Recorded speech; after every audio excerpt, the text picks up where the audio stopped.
आजिर recipe कोबी मंडा।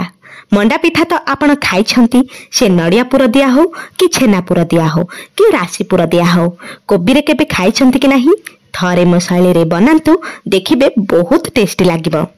Recipe को try कला परे भल लागिले प्लीज मो चैनल को सब्सक्राइब लाइक शेयर करंतु। नमस्कार, मु प्रीति पीएस किचन किंग रे आपण को सर्वप्रथमे स्वागत। कोबी मंडा बनेबा पई चाउल को प्रथमे बतुरई देबा। मु एठे गोटे कप बा 300 ग्राम रो अरुआ चाउल नेछि कोबी मंडा पाई। प्रथमे चाउल रे पानी देके दुई थर भल भाबरे धोई नबा। जहाँ भी चाउल रे मैला लागिथिबो बाहरी आसीबो। परे आउ थरे भल पानी देके 3 रु 4 घंटा पाई बतुरई देबा। चाउल बतुरई देला परे कोबी मसला रो मंडा पाई कोबी मसला रो पुरो को रेडी करनबा। देखंतु पूरा बनेबा पाई गोटे फाळ बंधा कोबी, किछि ग्रीन मटर, गोटे छोट गाजर, गोटे फाळ कैप्सिकम को एमिति छोट छोट करी काटी नबा। खाली ग्रीन मटर को छाड़ के चाहिले अलगा परिबा देकी भी बनै पारबे। एबे गोटे पैन में 3-4 चम्मच पाखापाखी तेल दे दबा। तेल टिके गरम हे जिबा परे आधा चम्मच दे दबा एथिरे मेथी, बहुत भल बास्ना आसीबो। चाहिबे जदी पंच फुटण भी दे पारिबे। एबे ता सांगरे किछि सोरिष आउ किछि जीरा को भी दे दबा।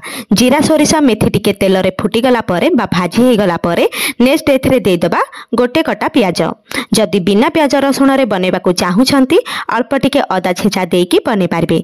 ता सह एठे दे दबा किछि कटा कंचा लंका, कैप्सिकम, गाजर, ग्रीन मटर को देकी टिके भाजी नबा। टिके भाजी हे गला परे एबे दे दबा मसला पाउडर। प्रथमे दे दबा स्वाद अनुसार लूण दे सार के दे दबा गोटे चम्मच हळदी, गोटे चम्मच काश्मीरी लंका गुंड, आधा चम्मच करी पाउडर, आधा चम्मच धनिया पाउडर। बास एतिकी पाउडर दे साइला परे भल भाबरे मिक्स करनबा। याकू टिके कसी देला परे नेक्स्ट पके दबा चुन चुन काटी के रखी थिबा बंधा कोबी को। बास कोबी को दे सारला परे आमे जेमिति कोबी भजा करथाउ जेतिकी समय सेतिकी समय कोबी को भाजी नबा। आ मझिरे मझिरे टिके घोड़े नबा, जहा द्वारा कोबीटा भल भाबरे सिझि जिवो। देखंतु कोबी मसला पूरा रेडी हे गलानी।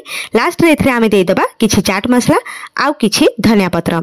चाट मसला जगह रे आपण चाहिबे जति भजा जीरा गुंड भी दे पारिबे। आउ कोबी मंडा रे टिके चटपटा टेस्ट आउ फ्लेवर आनबा पाई गोटे इंच रो आंब अदा को कोरिके पके दबा। बास रेडी हे गला कोबी मसला पूरा। आउ जेहेतु मते एठे कड़ाई रे चाउल जंतणी बनेबार अछि, एई कोबी मसला को आमे आउ गोटे जगह को बाहर करनबा। एबे एई पूरा को ठंडा हबा को छाड़ी दबा। नेक्स्ट जंतणी प्रस्तुत कर दबा। ता पूर्वरु चाउल को प्रथमे आमे पूरा चिकन करके बाटी नबा। चाउल बहुत भल भाबरे एठे बतरी जाइछि। आ भल भाबरे चिकन करी बाटिबा पाई एथिरे किछि पानी दे दबा। पानी मु सेई कप रे नेछि जोथिरे कि चाउल को मापी कि नेइथिली। सेई कप रे आधा कप रु टिके कम पानी दबा, जेमिति चाहा पिया कप रे गोटे कप हबा। नेक्स्ट याको ग्राइंडिंग करके रखि दबा गोटे बड़ बाउल रे। तापर एथिरे दे दबा 2 कप पानी। सेई कप रे दबा जो कप रे चाउल नेइथिले।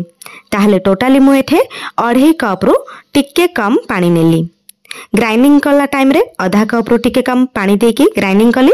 आउ एबे 2 कप 2.5 कप पानी नबार माने जंतणी भल भाबरे सिझिबो, पिठा भी नरम हबो। जंतणी जेतिके भल भाबरे सिझिबो पिठा सेतिकी स्वादिष्ट लागिबो। नेक्स्ट अलणा न लागिबा पाई आधा चम्मच लूण को देकी मिक्स करनबा। एबे चलंतु याको जंती दबा। जंतीबा पाई मोटा कड़ाई नबा, से नॉन स्टिक हो कि टौ कड़ाई हो। आउ कड़ाई रे याको ढाली की परे गैस रो फ्लेम को ऑन करबे, से पुनी पूरा लो फ्लेम रे। मने रखिबे आगुआ गैस रो फ्लेम को ऑन करके ए चाउल बैटर को ढालिबेनी कि प्रथमरु हाई फ्लेम करबेनी, नहले सांगे सांगे गोटा गोटा हे कि मिंडा हे जिवो, भल भाबरे सिझिबनी भी। प्रथमे कड़ाई रे ढाली की फ्लेम को लो रे रखिबा। आउ लगातार 1 मिनिट पर्यंत चलेबा। 1 मिनिट परे मीडियम फ्लेम रे रखिकी एपट सेपट चलेबा। जेमिति टिके मोटा मोटा बहलिया देखा जाय आसीबो, सांगे सांगे फ्लेम को लो रे रखिकी भल भाबरे पिठा खड़िका रे एपट सेपट चलेबा से पर्यंत जे पर्यंत ये भल भाबरे न सिझिछि। जेतेबेले जंतणी को लेउटाइबा द्वारा तळु उठी जाउथबो बा पानी हाथ हेकी जंतणी रे लगेइले हाथ रे बिल्कुल लागु नथिबो, जानि नेबे ये परफेक्ट भाबरे सिझि जाइछि। टाइम एठे 10 मिनिट ही लागिला। एबे जंतणी को बाहर करनबा गोटे प्लेट को। टिके ठंडा हबा को छाड़ी दबा। जंतणी टिके ठंडा हे जिबा परे जंतणी को टिके हल्का आमे चकटी नबा। एठे तो बिल्कुल भी मिंडा मिंडा नहीं, जदि भी किछि मिंडा थिबो चकटी नेले मेल्ट हो जिवो। नेक्स्ट आमे हाथ रे पिठा को गढ़ी नबा। सेथि पई एठे किछि पानी नै आसीबा आउ बनै के रखिथिबा कोबी पुर को नै आसीबा। एबे एई जंतणी रु अल्प टिके हाथ रे आनिकी ताकू आमे गोल बनै नबा। परे ताकू कांची परी बा गिना कि ताटिया रो शेप देकी आमे गढ़ी दबा। गढ़िला टाइम रे मझिरे मझिरे टिके पानी हाथ हेकी गढ़िबे, या हाथ रे लागिबनी आउ पूरा साइज करके गढ़ी पारिबे। ताहले एमिति मझिरे कोबी पुर को देकी पुणी चारि पाख को साइज रे गोल गोल करी हाथ रे चापिकी सबको एही भली भाबरे गढ़ी नबा। देखंतु सबु कोबी मंडा को गढ़ी देछे। एबे याको दे दबा स्टीम दबा पाई कम से कम 1 लिटर रो 1.5 लिटर पानी दबा। मुएठे मोमो स्टैंड रे स्टीम देबी। आपण चाहिबे जदि इडली खांच नहले डेक्ची रे भी स्टीम देई पारबे। स्टीम दबा पूर्वरु पानी रे प्रथमे छोट खंडे लेंबू को चिपुड़ी नबा आउ सेई लेंबू को पानी रे पकै दबा। लेंबू दबा द्वारा कण हेई थाए ना बेले बेले आमे जोउथरे पानी को फुटै थाउ कि गरम कर थाउ जगाटा भितरु टिके कला पड़ी जाय थाए। लेंबू दबा द्वारा कला पड़िबनी, ओलटा जहा भी कला दाग लागिथिबो से मध्य छाड़ी आसीबो। एबे यार ऊपर स्टैंड को रखि नबा। अल्प टिके तेल को चारिआडे ग्रीस कर नबा, जहा द्वारा पिठा को आराम से बाहर कर पारिबा, तले भी लागिबनी। नेक्स्ट जाल को मीडियम रे रखिकी गढ़ीथिबा कोबी मंडा को गोटे परे गोटे रखिकी कभर कर नबा पूरा 5 मिनिट पर्यंत। आउ मीडियम फ्लेम रे सिझेई नबा। एइठे गोटे टिप्स मने रखंतु, जेहेतु आमे जंतनी को भल भाबरे सिझेई नै छे आउ कोबी को भी भल भाबरे भाजी नै छे, अधिक समय स्टीम बिल्कुल भी देबेनी, मात्र 5 मिनिट ही देबे, नहले कोबी मंडा पूरा फाटी फाटी जाई थाए। आउ हाई फ्लेम करिबेनी, पिठा पूरा फाटी जिवो।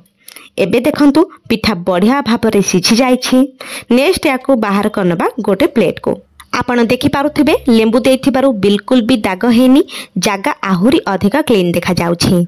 ताहले ए कोबी मंडा को बाहर कर दबा प्लेट को। सांगे सांगे बाहर करबेनी, टिके ठंडा हे जिबा परे बाहर करनबा। मु तो बहुत थर कोबी मंडा बनै छी, मते बहुत भल लागे, घरे समस्त पसंद करंती। आपण भी थरे ट्राई करंतु। ट्राई कला परे भल लागिबो जदि प्लीज मो चैनल को सब्सक्राइब लाइक शेयर करंतु। आजिर रेसिपी एतिकिरे सरी जाइछि। मु पुणी थरे नै आसीबे आउ एक सुंदर रेसिपी। से पर्यंत रहिली। नमस्कार, जय जगन्नाथ।